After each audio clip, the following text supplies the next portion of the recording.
So unless you didn't watch the ending for season 1, Eris leaves Rudeus. That may come as a surprise given that she showed so much affection towards him. Affection we didn't see her display towards anyone other than Ghislaine or her grandfather. Then why did she leave that one person she admired so much? Well, there's a logical explanation to this. Throughout the anime and entire light novel, we notice that Eris was naturally prideful. This can be further proven by how she has a frown and arms crossed resting pose most of the time. It's her iconic look.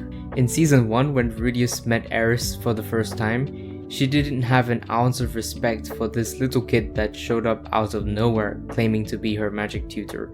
She even slapped him for talking back. Her behavior is actually pretty expected because she's a very Ojo-sama, raised in a rich environment where 1% are the rich and 99% are the poor. So obviously she thinks that she's very high up there. We first see her attitude change when Rudeus helps her escape from the kidnappers. She starts to get a bit humbled. Rudeus shows her that magic is actually really cool and it's very helpful in tricky situations like those where you can't fight back, and the only option is to run away. The biggest step forward in their relationship came from the teleport incident, where she relied on Rudeus as this pillar and this goal that she aspired to reach. If you watched season 1 of Mushoku Tensei, you will notice how many times she praises Rudeus, saying that he's amazing. In a sparring match between Rudeus and Eris near the beach, Eris landed a hit on Rudeus when he was distracted. This was 1 year since their journey began, and the first time that she felt she grew up. But Rudeus came with his newly acquired demon eye and beat her very easily. Her newfound confidence shattered. Eris also thought that because she's got Rudeus and Rudeus, who are these really strong and capable people, death was this distant thought, until they met Orsted.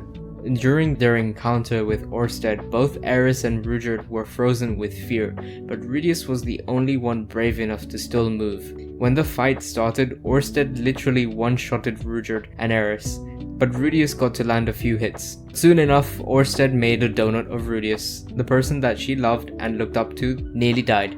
As a fighter, this flipped a switch in her mind, that she should get stronger by catching up to Rudeus so that she can also protect him.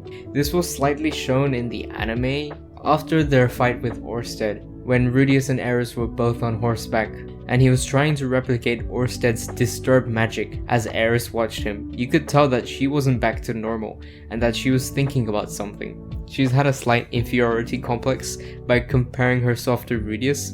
She thinks that she's a burden to him, and that if it had just been him and Rudeus, they would have easily traversed the demon continent much quicker.